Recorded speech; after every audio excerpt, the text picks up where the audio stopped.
aqui o nosso irmão Claudemir. Glória a Deus. Também é outro abençoado que está amadurecendo nesses dias. Amém? Deus está derramando sobre a vida dele mais maturidade, mais experiência. E creio que o Senhor tem trabalhado no coração desse homem. E a minha oração é que através das palavras que Deus vai ministrar, através da vida dele, que você possa aprender e que você possa entender qual é a vontade de Deus para a sua vida hoje. Amém, queridos? Vocês estão me ouvindo? Quem está aqui? Você veio para cá? Então diga amém! Ou vocês são tímidos ou estão com sono. Vou dar um conselho. Procure descansar de domingo, tá bom? Para você não dormir na hora da palavra. Diga amém! Glória a Deus. Vamos orar. Senhor Jesus, o vaso foi o Senhor que fez e é o Senhor que enche. Nós somos ouvintes, adoradores e quebrantados. Precisamos ser corrigidos, ser exortados, ser ensinados e ser orientados por Ti. Todas essas áreas nós ansiamos de Ti, Senhor. Então nós Te pedimos humildemente, usa o Teu Filho, Senhor. Tudo que o Senhor já tem ministrado no coração dele, antes quando ele saiu de casa, quando ele estava andando e conversando com o Teu Espírito, Senhor. Nós sabemos que é uma porção do céu, nós sabemos que é uma palavra Tua. Então, em nome de Jesus, que o nosso coração não tenha preconceito, nem ansiedade, que a nossa carne, Senhor, não nos tire a concentração, mas que nós possamos ser sedentos pela Tua palavra neste lugar. Fala conosco, em nome de Jesus. Senhor, eu repreendo toda a ação do mal neste lugar. E oro a Ti para que a Tua igreja, Senhor, esteja atenta com o seio da Tua palavra. Em nome de Jesus. Amém. Glória a Deus. É contigo, meu amado. Glória a Deus.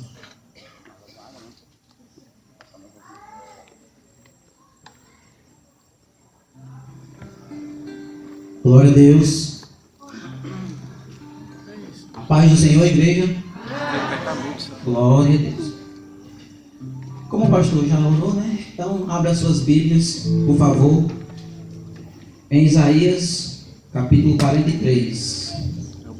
Esse mês nós estamos ministrando sobre as primícias, né? A Deus. E hoje pela manhã, quando o pastor me ligou, na verdade eu estava preparando a palavra de oferta, esperando que ele me convidasse para a oferta, mas aprove a Deus que ele me convidasse para trazer a palavra da noite. E eu orando ao Senhor, porque já foi falado aqui ao longo do mês sobre dízimos, sobre ofertas, também sobre primícias. E eu falei, Senhor, eu queria que o Senhor me desse uma palavra que complementasse, né? Que fosse um complemento daquilo que foi ministrado ao longo desse mês. E o Senhor falou fortemente ao meu coração nesse texto, Isaías 43. Vamos ler aqui, em nome de Jesus. Mas agora, assim diz o Senhor, que te criou, ó Jacó, e que te formou, ó Israel. Não temas, porque eu te remi, chamei-te pelo teu nome, tu és meu. Glória a Deus. Louvado e exaltado seja o nome do Senhor Jesus. Irmãos, esse texto, ele já expressa claramente, pelo menos assim Deus falou no meu coração, e como o pastor orou, a minha oração é que vocês possam entender o que Deus tem para derramar na sua vida essa noite. E esse texto já fala claramente, no princípio dele, qual o propósito de Deus para as nossas vidas. A primeira coisa que o Senhor fez para nós como primícia, o que Ele derramou em nós. Se nós fôssemos classificar, se nós fôssemos colocar um nome nessa mensagem, seria as primícias do Senhor e as primícias do homem. Então, primeiramente, eu quero falar sobre as primícias do Senhor, sobre a minha vida e sobre a sua vida, amém? O texto, ele já nos dá uma ideia claramente do que foi a primeira coisa que o Senhor criou. Qual foi a primícia dele para as nossas vidas? Ele disse: o Senhor que te criou. A criação é a primícia do Senhor para a minha vida e para a sua vida. A minha Bíblia diz que no princípio criou o Senhor os céus e a terra. E a terra era sem forma e vazia. E o Senhor começou a falar. O Senhor começou a declarar com Ele mesmo, com o seu Espírito e com o seu Filho. A minha Bíblia diz em Gênesis 1:26 que Ele disse: façamos o homem a nossa imagem e a nossa semelhança.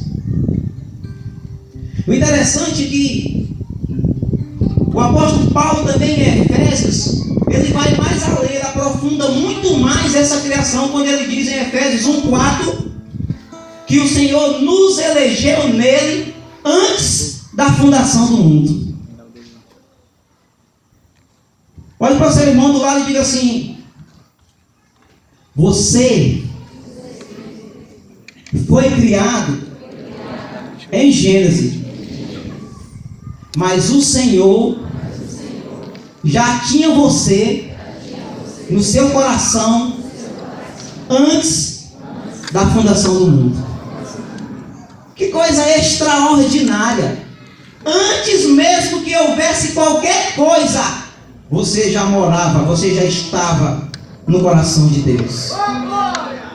Oh, aleluia! Deus criou você antes mesmo dele te formar. Ele já tinha te criado no coração, no cerne da sua vontade. E aí em seguida a minha Bíblia diz que ele começa a falar: haja luz, e houve luz. Haja céus, haja terra. E as coisas foram se formando, foram se criando após a sua palavra, pelo poder da sua palavra manifestada. Interessante que o apóstolo João, ele inicia o seu livro declarando que no princípio era o Verbo, e o Verbo era Deus. Todas as coisas foram criadas por Ele, e sem Ele nada do que foi feito se fez. Que coisa extraordinária a criação. Eu queria falar um pouco para você como se realizou esta criação. A minha Bíblia diz que o Senhor desceu nas asas de um querubim, pegou do pó da terra e formou um boneco.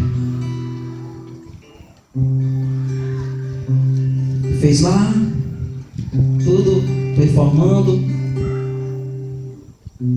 conforme a sua imagem, conforme a sua semelhança. Não a sua imagem física, porque o Senhor é Espírito. Mas eu imagino que dentro daquilo que o Senhor tinha para a minha vida e para a sua, Ele foi formando tudo da forma mais perfeita possível. Interessante que o pastor Cláudio Duarte, ele fala que Deus criou o homem primeiramente e depois do homem tirou a mulher. Talvez ele tenha errado, segundo Cláudio Duarte, um pouco na sua criação, fazendo com que nós, os homens, fôssemos assim, o borrão, né? Fosse apenas um projeto piloto. E aí quando ele criou, tirou do homem a mulher, Cláudio Duarte declara que ele começou a produzir, a fabricar, a criar com mais excelência. Ele olha para o homem, para a mulher, né? O homem tem o seu busto vazio, e aí ele cria a mulher com esses airbags, né? Que nós conhecemos. Ele cria a mulher com um sentimento mais afetuoso do que nós. Toda afetuosidade vem da mulher, toda sensibilidade vem da mulher. Tudo que Deus criou foi magnanimamente perfeito. Foi extraordinariamente perfeito. Tudo que Deus fez em nós, tudo que Deus criou. Cada partícula, cada célula do nosso corpo tem o dedo da criação de Deus. Aleluia! E ele começa a formar.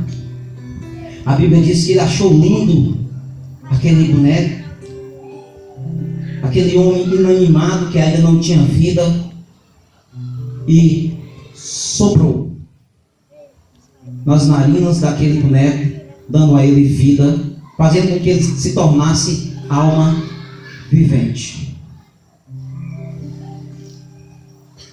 E quando o homem foi formado como alma vivente, aí Deus começou, através da sua magnitude, do seu excelso poder,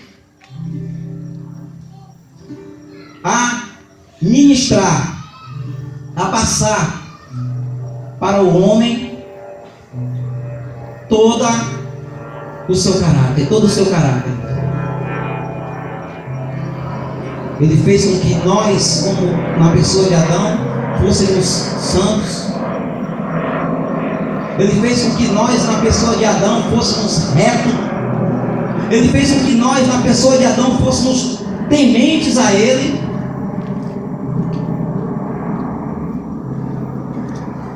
A criação de Deus é algo maravilhoso. A minha Bíblia diz, no Salmo 8, que o salmista começa a olhar a criação de Deus, e ele diz: Senhor, quão maravilhosos são as tuas criações. Quando eu olho para os céus e para as estrelas, que com apenas a ponta do dedo tu colocaste no firmamento, pergunto-me: que é o homem mortal para que se lembres dele? E o filho do homem para que o visites? Pouco menor do que os anjos que nos fizeste. No meu caso, menor ainda, né? E de honra e de glória nos coroaste. Olha que coisa extraordinária. Quando Deus te criou, Ele não só te criou segundo o seu caráter, mas Ele deu poder a você. E o salmista continua dizendo: faz com que nós tenhamos domínio sobre os animais da terra, sobre os peixes dos mares, sobre as aves do céu. E tudo aquilo que nós vemos, tudo aquilo que nós contemplamos, ou foi você semelhante a você que criou. Olha que coisa extraordinária que Deus fez para mim e para você,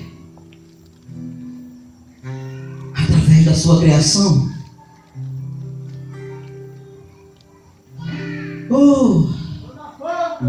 Ele pode até ter te criado, você pode até achar que você foi criado de uma forma imperfeita.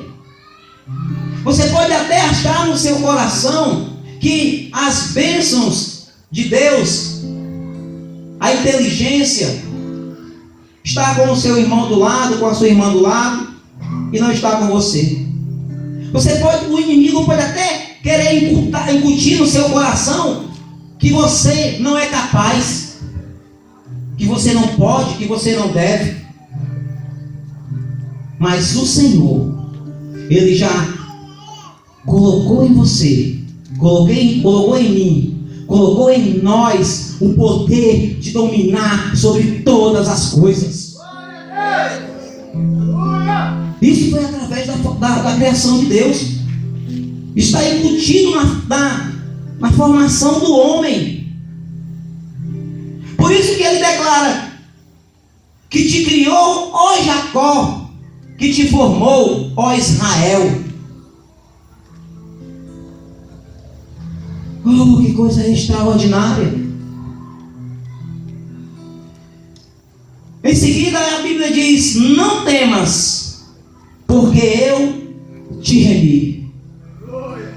Depois de criado, depois de formado, com todos os benefícios que nós conhecemos, todos os animais, tudo que você vê é menor que você. Deus te deu poder, te deu domínio sobre todas as coisas. E veja bem, não só na área natural não só no físico, mas também na área espiritual. A minha Bíblia diz em Efésios 1:3: bendito Deus e Pai de nosso Senhor Jesus Cristo, que já nos abençoou com toda a sorte de bênção nas mansões celestiais, nos lugares altos. Você nasceu para dominar não só aqui, mas também nos ares. Eita, que Deus tremendo esse. Eita, que Deus maravilhoso. Por isso que eu amo esse Senhor, porque verdadeiramente Ele tem primiciado nas nossas vidas o que Ele tem de melhor. Você é o que Deus tem de melhor. Por isso que o inimigo, Satanás, quando ele estava lá nos céus ainda na pessoa de Lúcifer, que ele achou-se no coração dele a vontade de ser maior do que o Senhor. A minha Bíblia diz em Ezequiel 28 que ele foi lançado para a terra. Mas também a minha Bíblia diz lá que ele era o quê? Um anjo de luz. Era uma pessoa que tinha poder, que tinha graça diante de Deus. O amor do Senhor estava derramado no coração dele. Mas infelizmente, por causa que achou-se obstinação no coração dele, soberba, ele foi lançado dos céus para a terra e foi tirado dele uma virtude que era dele e que agora é nossa. Qual é essa virtude? Muito bem, a adoração. A adoração. Irmãos, a terra é a expressão do céu.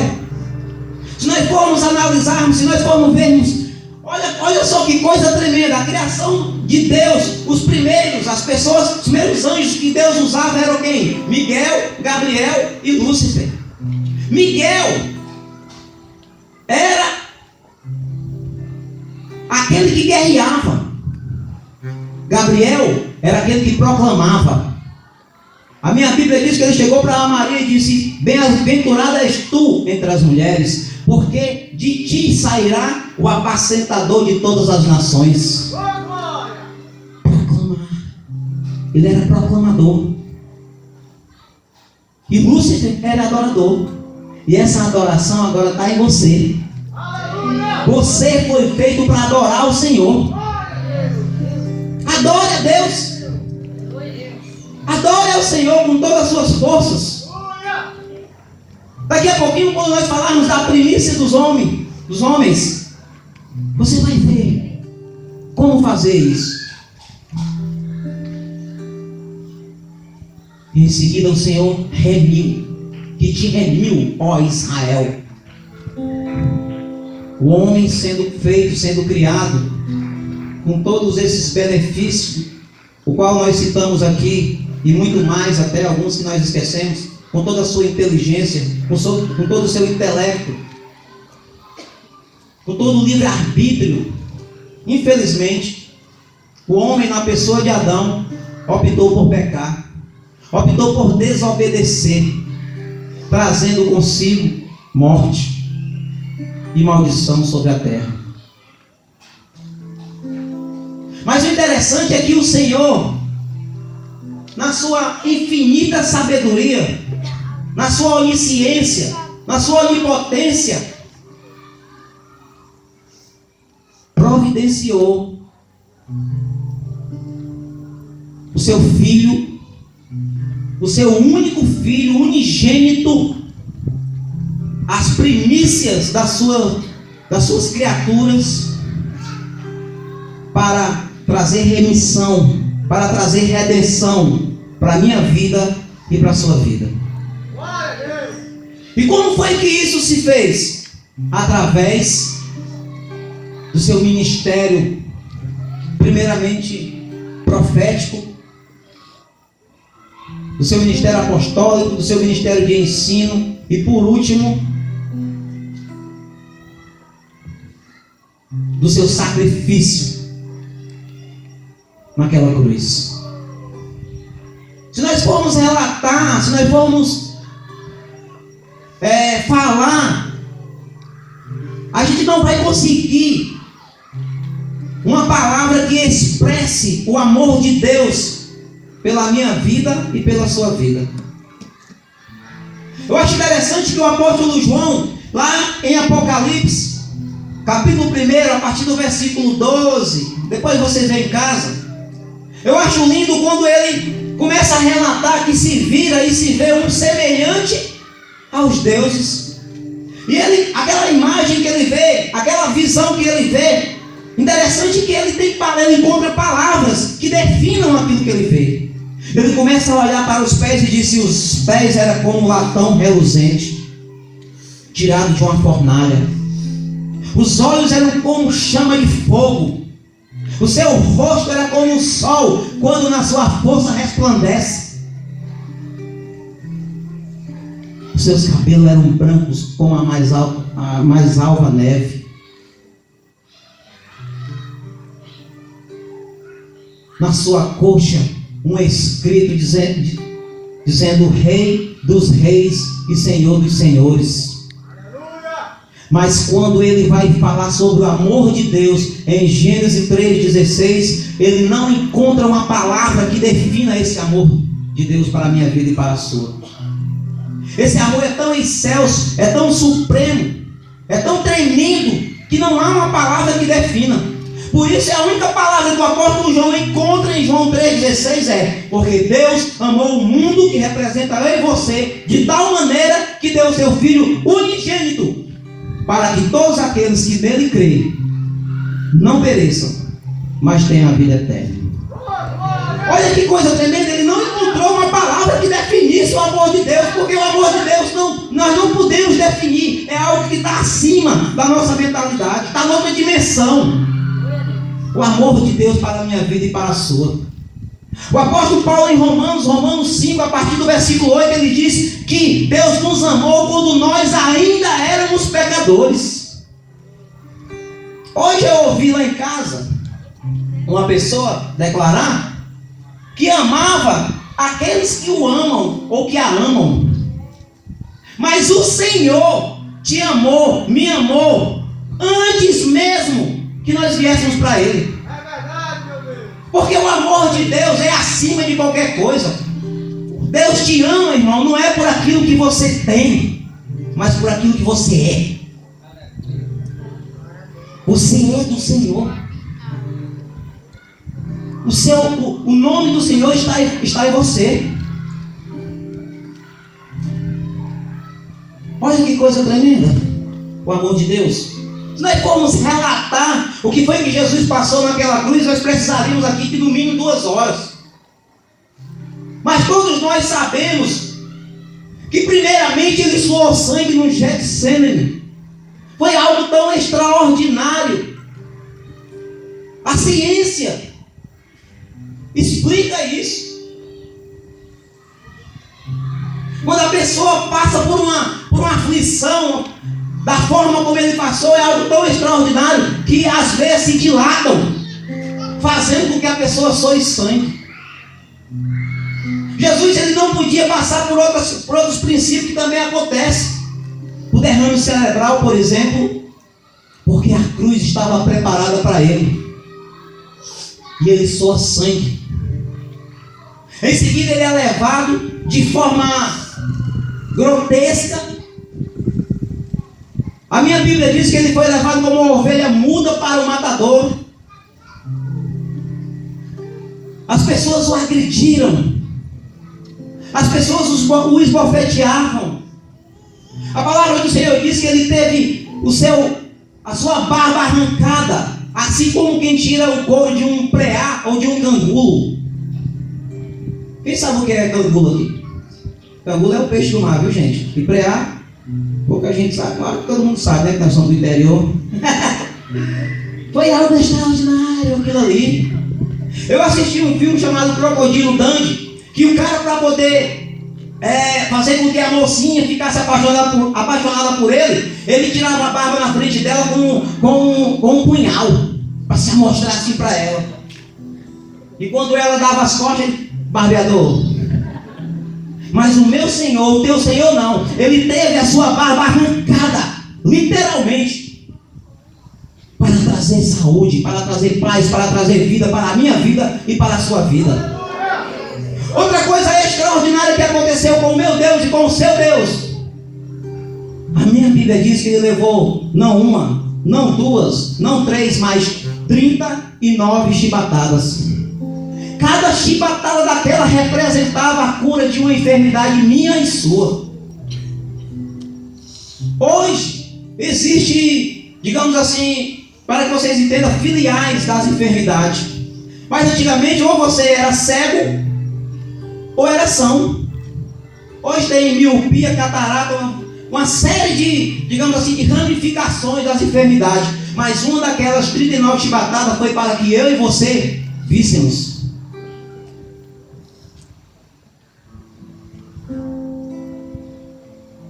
Uma daquelas chibatadas foi para que eu e você tivéssemos entendimento do que Deus tem para a nossa vida. A minha Bíblia diz em Mateus 13:19 que nós, ouvindo a palavra do rei e não entendendo, vem o maligno e arrebata. Uma daquelas chibatadas foi para que nós tivéssemos entendimento do que Deus quer para a nossa vida e para a minha vida e para a sua vida. Nós só desfrutamos aquilo que nós entendemos. E por aí vai, são 39 chibatadas. Ai, Jesus, quando eu era criança, meu pai era cego.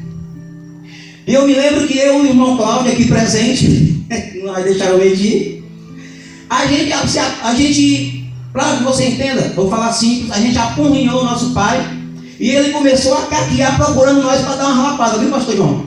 Para dar uma rapada em nós. E aí foi o que eu fiz. Eu fui me escondi num canto do quarto, o irmão Cláudio no outro canto, e ficou o divanês, que falava assim, ponha, ficou no meio.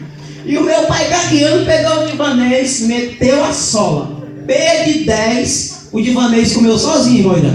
P de 10, mas foi muita sola. Então me sola e o divanês, foi muita sola, meu irmão. E quando meu pai cansou o braço, o divanês, era eu. Foram muitas as chibatadas que o divanês levou no meu lugar e no lugar do Claudinho. Só que depois foi Claudinho. Papai pegou nós lá no banheiro, viu? Aí descontou o novo e o velho. Mas o Senhor Jesus não, ele levou 39 chibatadas. A minha Bíblia diz que aquelas pancadas, quando o verdugo desferia aquelas pancadas, arrancava sucos, pedaços de pele do meu Senhor e do seu Senhor. Porque eles usavam uma arma chamada azorrague, que era um chicote com 12 tiras de couros, em cada ponta um pedaço de osso ou de ferro. Então quando ele desferia, ai, eu não quero nem imaginar a dor que ele passou pela minha vida e pela sua. Uma outra coisa extraordinária que aconteceu foi que arrancaram-lhe as vestes e teceram uma coroa de espinhos, espinho da Índia, segundo a história, segundo os historiadores. Era espinho tão grande que eram capazes de perfurar uma madeira. Aí você imagina, colocaram no meu mestre, no seu mestre, aquela coroa, e a minha Bíblia diz que eles bateram com golpes contundentes, cravando cada vez mais aquela coroa no crânio do meu Senhor e do seu Senhor. Oh, aleluia! Depois colocaram ele numa cela fétida, passou a noite inteira lá. Pela manhã, Pilatos mandou buscar ele e também um salteador chamado Barrabás. E aí, a minha Bíblia diz que Pilatos declarou que que naquele lugar tinha duas pessoas, segundo a minha Bíblia conta, para que as pessoas escolhessem quem deveria ser solto, quem deveria ser livre, libertado. Porque havia naquela época uma crença, esqueci agora o nome, uma tradição, muito obrigado, irmão, uma tradição que no aniversário do rei, ou na Páscoa, o rei usava de misericórdia sobre um preso, e aquele preso era liberto. Só que naquele dia, tinham dois presos, Jesus e Barrabás. E aí a minha Bíblia diz que Pilatos começou a mostrar, começou a falar para aquelas pessoas, e as pessoas, pago por dinheiro, começaram a gritar que fosse solto quem? Barrabás. Barrabás representa eu. Barrabás representa você. E aí, Pilatos lavou as mãos, representando que estava livre do sangue dele. E aí a minha Bíblia diz que os sacerdotes da época começaram a trazer sobre si aquela maldição, declarando que caia sobre eles e sobre os seus descendentes o sangue daquele homem justo. Meu Jesus, o seu foi levado por cerca de 600 metros na Via Cruz, arrastando uma cruz super pesada,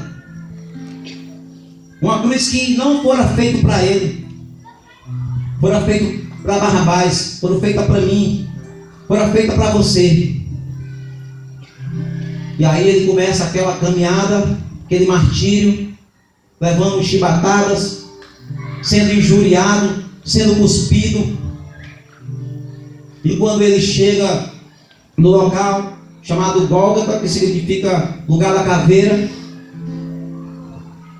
pegaram o meu mestre, o seu mestre, deitaram ele, pelo menos assim eu imagino, e colocaram os seus braços abertos e primeiramente pregaram um braço, uma mão. Você pode imaginar, outro dia eu levei uma furada de uma frepa de pau do pallet lá na empresa que eu trabalho, doeu que só. Imagine um prego de cerca de 10 centímetros ou 12, segundo a história, segundo os historiadores contam, perfurando a mão do meu mestre, do seu mestre. Pregaram a primeira mão, em seguida foram pregar a segunda mão. Problema: a cruz era maior do que ele. Porque, como eu falei agora há pouco, a cruz não era dele. A cruz era minha. A cruz era sua. Era do infeliz do Barrabás. Era do infeliz do Barrabás. Então, a minha Bíblia diz que esticaram o nosso mestre a ponto de desconjuntar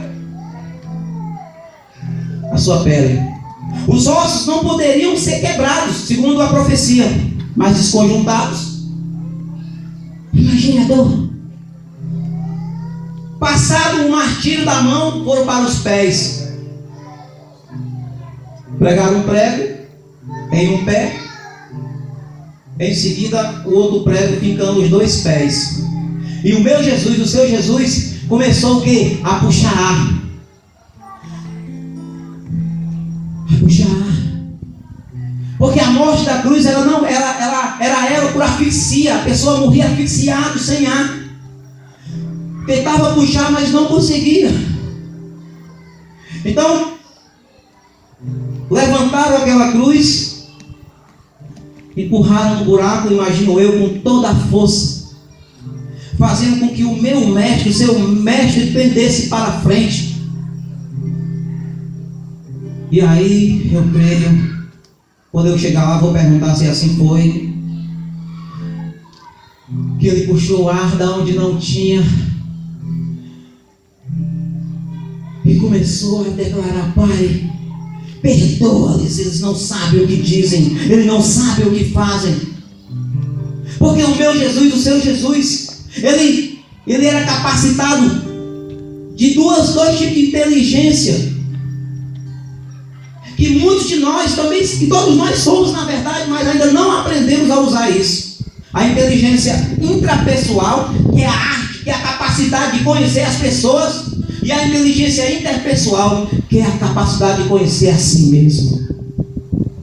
E aí a minha Bíblia diz que aquelas pessoas começaram a blasfemar contra ele. Até mesmo o preso que estava à sua esquerda começou a falar, blasfemar contra ele, dizendo: Ei, tu não é o Deus, tu não é o Filho de Deus, por que tu não desce dessa cruz e salva-te a ti mesmo e a nós também? Oh, eu imagino que o Espírito Santo entrou naquele preso da direita e disse, o preso da direita começou a falar: tu não teme a Deus, tu nem mesmo teme a Deus, porque nós estamos aqui nessa cruz porque fizemos por merecer. Este homem nada fez por merecer. Nós matamos, nós roubamos, nós blasfemamos, nós mentimos, nós nos prostituímos, mas este homem nada fez por merecer. E em seguida a minha Bíblia diz que ele começa a chamar pelo nome de Jesus: Mestre, Mestre, Rabi, Rabi. Eu imagino o meu mestre, o seu mestre, tirando força da onde não tem, e olhando para o lado, Shei Calabassu, Rian Calabas, e dizendo: falou comigo? Sim, mestre, eu falei. Lembra-te de mim quando chegar no teu reino. Oh, eu imagino o Senhor Jesus falando: pelo menos um entendeu qual o propósito desta cruz. E aí a minha Bíblia diz que Jesus libera uma palavra de vida sobre aquele homem e diz: ainda hoje estarás comigo no paraíso. Você vai inaugurar, nós vamos cortar as faixas junto. Ainda hoje você estará comigo no paraíso. Aleluia! Adore esse Deus! Adore! Ainda hoje! Sabe o que é que isso expressa para a minha vida e para a sua, irmão? Que encontra a vida, a esperança. Você pode até ter chegado nesse lugar achando que Deus não te ama. Você pode até ter chegado nesse lugar achando que você não é capaz, que você não tem jeito. Saiba que você ainda tem jeito, porque enquanto há fôlego, há esperança. Davi declara isso quando ele diz: Senhor, não permita que eu vá à cova, Senhor. Permite, não retire de mim o teu Espírito, Senhor. Leia no Salmo 51 que você vai ver isso. Glória. Aleluia. Em seguida a minha Bíblia diz que ele tem sede. Ele tem sede. Começa a pedir: tenho sede. Os soldados embeberam, pegaram um ensopo, que é mais ou menos como aquele mastro que os meninos fazem a pirofagia com. Eu imagino como uma lança, como uma vara, com um pano ou um algodão na ponta, e embebeu aquilo ali no vinagre, colocando na boca dele, para que aliviasse a sua dor, Mas o meu Jesus, o seu Jesus, ele sabia que o Senhor não receberia sacrifício de carne sacrificada. Em seguida, ele começa a falar para o Pai. Eu imagino que não o Jesus Deus, porque a minha Bíblia diz, ou é 1 Timóteo, ou é 2 Timóteo 2,5, que o meu Jesus, o seu Jesus era homem, mas também era Deus. O Jesus homem começou a declarar: Eli, Eli, lema sabachthani, que traduzido é: Deus meu, por que me desamparaste? As pessoas lá embaixo começaram a gritar, começaram a blasfemar mais uma vez. Ele chama por Elias, mas outro um pouco mais entendido declara: não. Ele cita as Escrituras. Em seguida, para que a gente possa adiantar, para que a gente possa seguir adiante na mensagem, Jesus olha para os céus e diz: Pai, em tuas mãos eu entrego o meu espírito. Oh, glória! Oh, aleluia! Em tuas mãos, Pai, eu entrego o meu espírito. A minha Bíblia diz que houve um terremoto muito grande, que santos foram libertados. Houve um mover muito grande, a terra já estava escurecida. O centurião estava embaixo gritando: este homem é o Filho de Deus. Oh! Que coisa extraordinária. Efésios 4, a partir do versículo 8, diz que o mesmo que subiu ao céu foi o mesmo que desceu às regiões mais baixas da terra, trazendo cativo o cativeiro, dando dons aos homens. Ele foi lá para libertar você, para libertar eu. Uma vez eu vi um pregador falando sobre isso, e agora que eu estou lembrando, eu vou relatar. Sabe o que foi que aconteceu? Eu vou falar porque eu vi aqui na minha Bíblia e faz sentido o que ele disse. Que ele chegou na cela lá no lugar de Abraão, porque naquela época ainda não tinha sido inaugurado o paraíso. Chegou na cela e disse, abriu a cela e disse: sai para fora, Jeremias. Quem és tu, Senhor? Eu sou o oleiro e você é o vaso. Oh, glória! Ele foi lá da cela e disse: sai para fora, Davi. Quem és tu, Senhor? Eu sou o bom pastor que dá a vida pelas ovelhas. Sai para fora! Foi lá da cela e disse: sai para fora, Daniel. Quem és tu, Senhor? Eu sou aquele que fechou a boca do leão. Oh, aleluia! Foi lá da cela, na cela do cara chamado Manoá, e disse: sai para fora, Manoá. Quem és tu, Senhor? Eu sou o maravilhoso. Oh, glória! Aleluia! Tudo isso aconteceu para que eu e você tivéssemos vida. Porque esse mesmo texto de Efésios 4:11 diz que ele deu dons aos homens. Um para apóstolos, outros para profetas, outros para evangelistas. Meu dedo não vai dar? Outro, esse aqui da aliança, para pastores. E o último, para doutores. Cada um de nós temos um dom a ser usado por Deus. E o apóstolo Paulo declara isso quando ele diz: buscai com zelo os dons, mas principalmente o dom de profecia. No outro momento, talvez numa outra oportunidade, nós falaremos sobre isso. Porque agora eu quero falar para você da primícia dos homens. Só tem aqui. Aleluia. Oh, glória a Deus. Eu perguntei ao Senhor: Senhor, tudo isso aqui que eu li, Senhor, a forma como tu criou, a forma como o Senhor formou, a forma como o Senhor remiu a mim e a todos nós, Pai, Isso é manifesto. Todos nós sabemos. Agora, Senhor, como é que eu faço, Pai, para verdadeiramente primiciar para Ti? Como é que eu faço? Perguntando ao Senhor assim de uma forma mais ampla, de uma forma mais contundente. Porque nós sabemos que na área financeira, o Senhor relata, o Senhor declara isso. Salomão, no livro de Provérbios, capítulo 3, a partir do versículo 9, ele diz: honra o Senhor com os teus bens e com a primícia de toda a tua renda, com a primeira parte de todos os teus ganhos. E se encherão abundantemente os teus celeiros e transbordarão de vinho todos os teus lagares. Está lá, Malaquias, no texto áureo, também sobre primícia, e diz que está lá, Malaquias 3, a partir do versículo 10.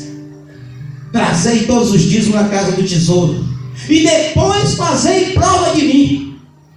Se eu não abrir as portas dos céus e trazer sobre você uma bênção, que dela lhe vem uma maior abastança. Meu Senhor, isso aí nós já sabemos, Pai. Inclusive foi ministrado durante esse mês inteiro. Me mostra, Senhor, me dá uma palavra que seja mais contundente, que seja uma palavra rema, que venha verdadeiramente penetrar nos nossos corações. E aí o Senhor me deu esse texto, que eu quero que você abra comigo. Oh, aleluia. Marcos, oh glória, capítulo 12.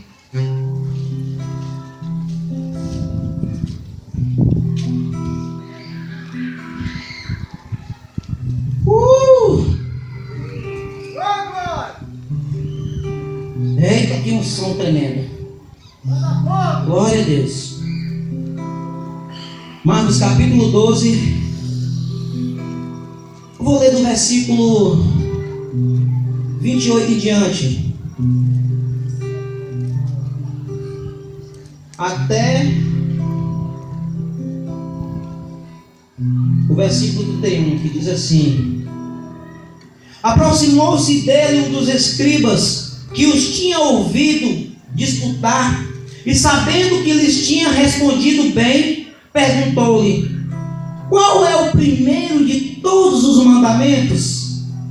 E Jesus respondeu-lhe: o primeiro de todos os mandamentos é: ouve, Israel, o Senhor nosso Deus é o único Senhor.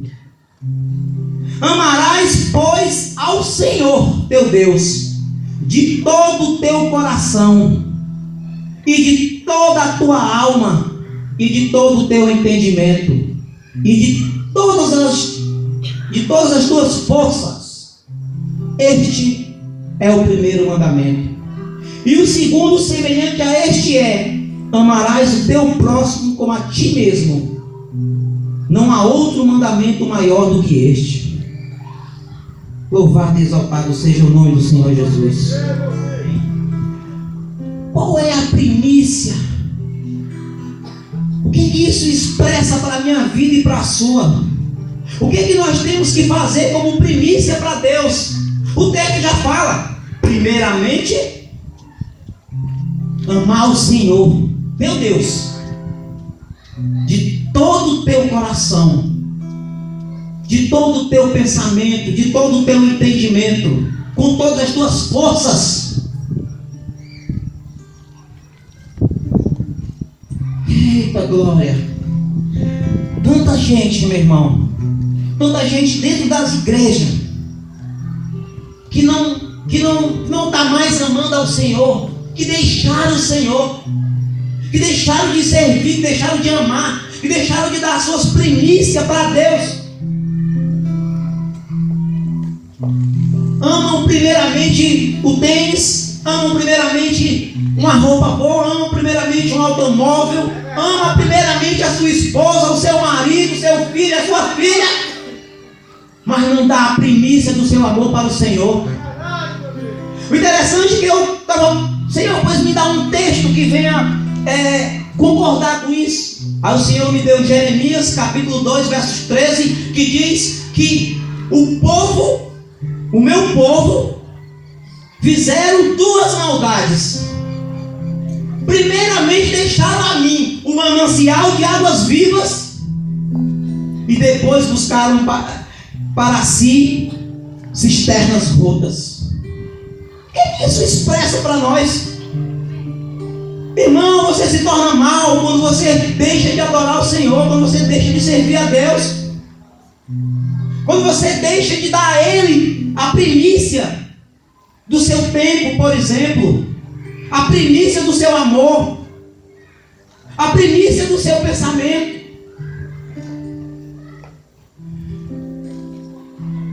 Quantos de nós estamos com a conta bancária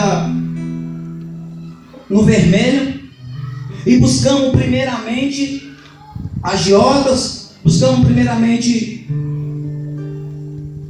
empréstimo, cartões de crédito, quando na verdade nós deveríamos fazer aquilo que o Senhor aconselha para Jeremias, em Jeremias 33:3, que diz assim: clama a mim e responder-te-ei, e te mostrarei coisas que tu não sabes, coisas grandes que tu não sabes. Primeiramente, irmão, você deve o quê? Ajoelhar. Jeremias 33:3 fala isso. Clamar ao Senhor, buscar primeiramente a Ele. Quando você faz isso, a minha Bíblia diz o quê? Jeremias também 29:12 em diante diz: buscar-me-eis e me encontrareis, quando me buscardes de todo o vosso coração. Serei achado de vós, diz o Senhor, e farei mudar a tua sorte. Oh, aleluia! Dê a primícia para o Senhor, irmão. Oh, glória! Oh, glória! Em seguida, ele fala: fala, Jesus, perdi o texto. Até aqui. Só um minutinho. De todo o teu coração e de toda a tua alma. A alma, nós sabemos que não é aquela alma que até o apóstolo Pedro, também a Bíblia relata isso. Ele até declara que quando ele vê Jesus vindo assim, andando por sobre o mar, a minha Bíblia diz que Pedro e os outros discípulos batem uma alma. Não é um vulto, não é uma visão. A alma compreende o teu pensamento, compreende o teu sentimento, compreende as tuas vontades.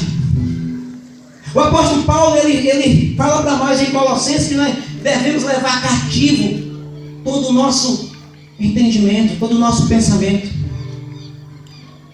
Tem pessoas que, o primeiro pensamento, quando começou a adversidade, tem pessoas que oh meu Deus, o Senhor não, oh coisa triste, Senhor, parece aquela hiena, ouvida, céus, quando na verdade o nosso primeiro pensamento deve ser o quê? Pensar no que é bom. O apóstolo Paulo relata isso para nós, Filipenses 4, a partir do versículo 8, tudo que é bom, tudo que é verdadeiro, tudo que é honesto, tudo que é de boa fama, é nisso que nós devemos pensar. Nós temos que ter pensamentos voltados para o Senhor, pensamentos de paz e não de mal. O tempo não dá? Então vamos correr. Aleluia. Eu acho que essa segunda parte aqui, pastor, era para mim ter falado mais antes, mas glória a Deus. Deus está falando com você, amém? Glória a Deus. Com todas as tuas forças. Como é que nós expressamos o amor a Deus com todas as nossas forças? O que é que isso expressa para nós? O que é que isso quer dizer? Davi, em 1 Crônicas 29, a partir do versículo 2, ele diz: eu, com todas as minhas forças, te ofertarei, Senhor, com ouro, com prata, com toda a sorte de coisas valiosas. Mas também isso relata do ânimo. Você ter um bom ânimo para com o Senhor. Você entender que você pode até passando por alguma adversidade, mas essa adversidade não é de forma alguma para trazer morte para tu, não. É para gerar vida. Ontem eu e a minha esposa fomos dar uma palavra lá no Horizonte. Uma outra irmã de uma outra congregação nos convidou, e com a autorização do nosso pastor a gente foi lá, eu e a minha esposa, e eu estava falando um pouco sobre isso, que as adversidades, ela de forma alguma ela gera morte em nós, não, ela gera vida. E o apóstolo Paulo, eu acho lindo quando ele fala sobre a tribulação. Ele diz assim, em Romanos capítulo 5, se eu não me engano, a partir do versículo 3, ele diz: irmãos, a tribulação ela produz em nós 3 coisas excelentes, tremendas. A primeira, a paciência.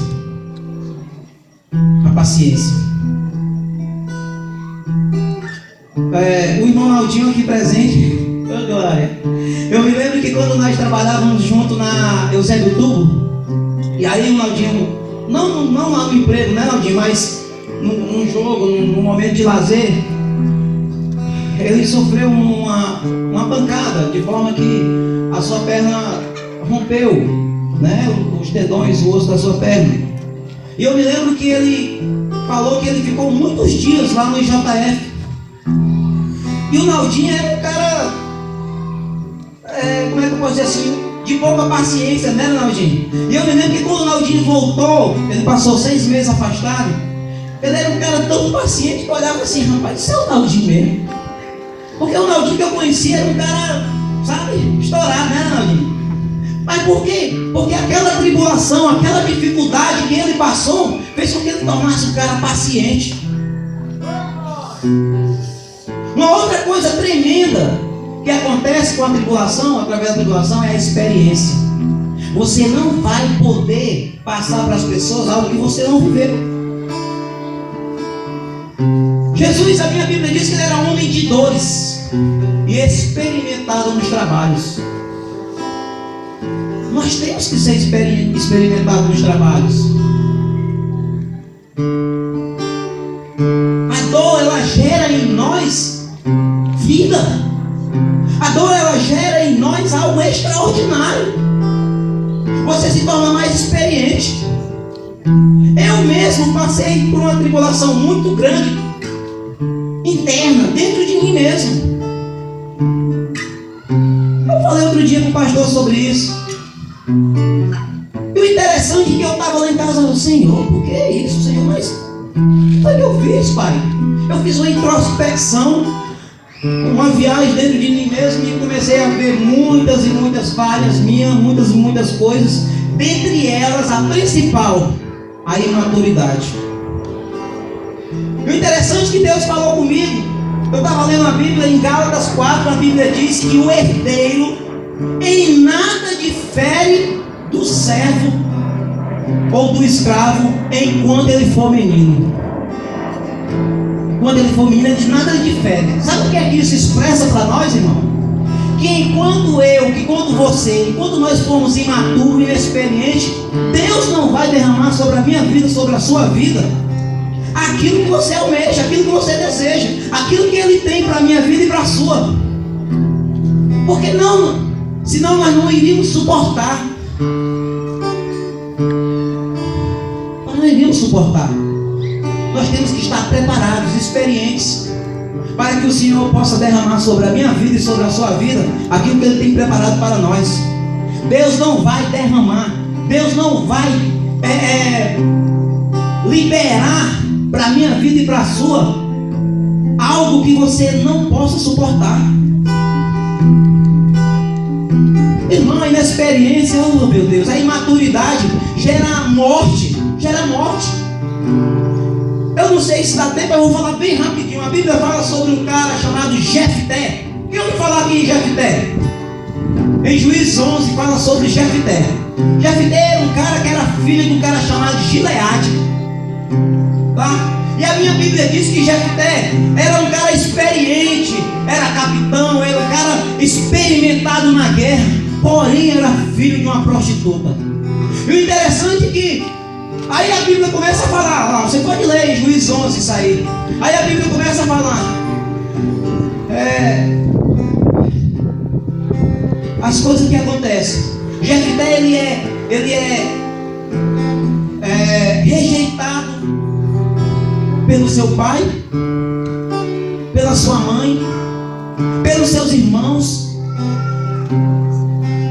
pelos anciões daquela cidade.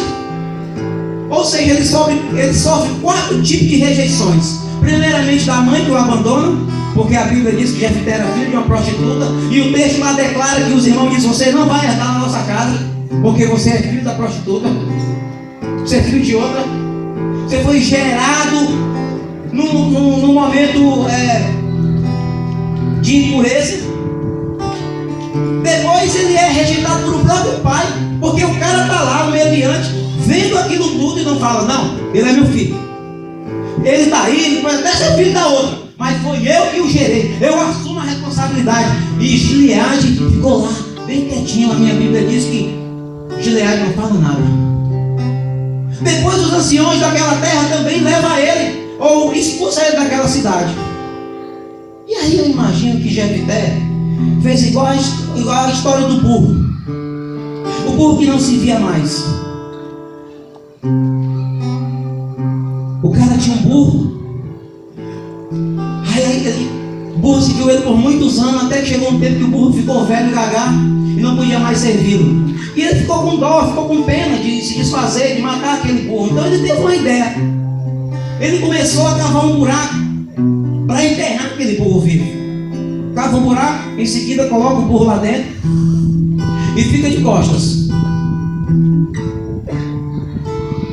Várias pasadas.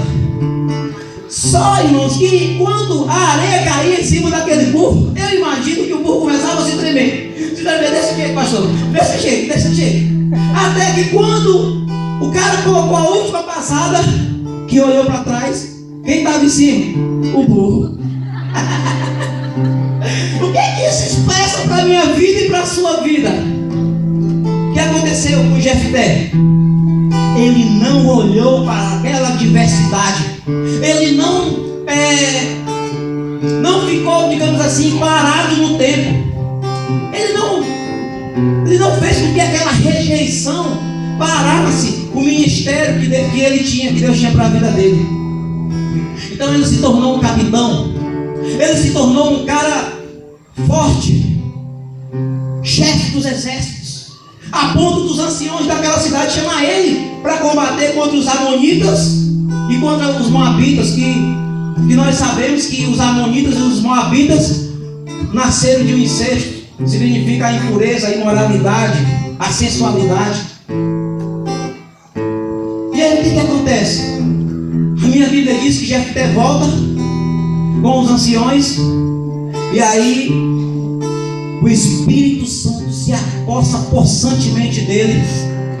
Aí Jefté, como não tinha perdoado seu pai, como não tinha perdoado sua mãe, como não tinha perdoado seus irmãos, como não tinha perdoado aquelas pessoas daquela cidade, ele declara uma palavra que ele achava que era de vida, mas que na verdade era de morte. E ele diz: se eu chegar vencedor na minha terra contra os amonitas, o primeiro que sair da minha casa, eu oferecerei em holocausto. Irmão, a minha Bíblia diz, se eu não me engano em Levíticos 18, que o Senhor, Ele abomina sacrifícios humanos. Deus não quer sacrifício humano, não. Certamente o inimigo foi que apossou-se, o inimigo foi que tomou posse daquela palavra como profecia pela falta de perdão. Porque a falta de perdão, em vez de gerar vida, gera morte. E aí o que foi que aconteceu? Quando ele chegou vencedor, alegre, satisfeito, a primeira que saiu da sua porta foi a sua filha. Gerando o quê? Jefté era um cara íntegro, apesar de tudo. Isso gerando morte. A minha Bíblia diz que a filha dele foi chorar por muito tempo a sua virgindade. expressa que ela realmente foi oferecida em holocausto. O que isso expressa para nós? Que a falta de perdão, por ele não ter resolvido a sua vida passada, por ele não ter perdoado seu pai, não ter perdoado a sua mãe, isso gerou para ele esterilidade, a sua descendência. Um homem que se tornou sem descendência. A falta de perdão gera morte.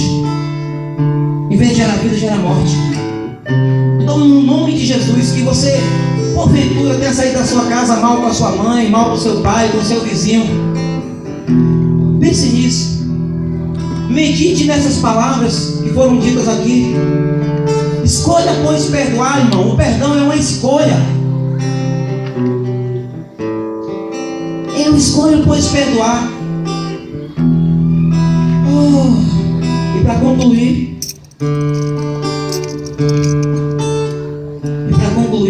oh glória, o último mandamento que Jesus fala, o segundo, né? Que é o complemento do primeiro, é ao próximo como a ti mesmo. Como é que nós amamos o próximo como a nós mesmos? O que isso expressa para nós? O que isso quer dizer? Agora não vem arrotado, não. O perdão, a compaixão, o entendimento, o relacionamento. Aquilo que Davi fala no Salmo 23, que o Senhor prepara uma mesa na presença dos meus inimigos. A mesa na presença do inimigo fala de relacionamento. Nós precisamos nos relacionar mais com Deus e com os homens. Relacionamento, irmão. Relacione-se mais. Oh, aleluia. Oh, glória. Jesus disse em João 14, 23, que aquele que ama Ele, aquele que ama os homens, e a Ele é amado do Pai, que Ele virá para Ele e fará nele morada. Quando você ama, quando você se relaciona, o Pai vem para você e faz morada. Oh, escolha, pois, perdoar. Escolha amar os homens. Esse seu irmão, essa pessoa que está aí do seu lado, ele pode até não atender os seus, digamos assim, os seus anseios. Ele talvez não tenha falado com você ainda. Ele talvez não tenha nem pegado na sua mão e tenha dito: Pai do Senhor, irmão. Mas saiba que Ele te ama também. Saiba que Ele também é amado do Pai. Que o Pai também habita nesse homem, nessa mulher, nesse jovem, nessa jovem que está aí perto de você. Oh, aleluia. Fica de pé no nome de Jesus.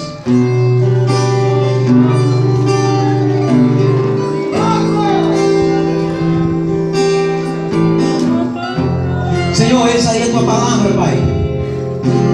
A minha oração essa noite, Senhor, é que a tua igreja, meu Pai, que a tua noiva possa verdadeiramente ter entendido, Senhor, que as primícias,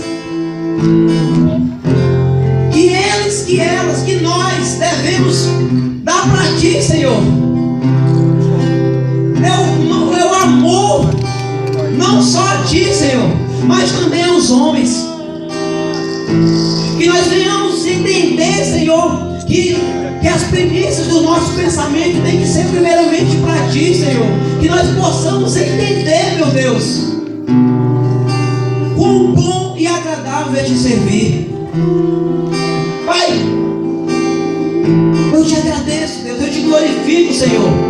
A minha oração é que verdadeiramente, Senhor, essas palavras tenham sido ministradas diretamente ao cerne, ao âmago, ao centro do coração das pessoas aqui presentes. E que eles sejam, Senhor, que nós sejamos não só ouvintes, Pai, mas que sejamos praticantes.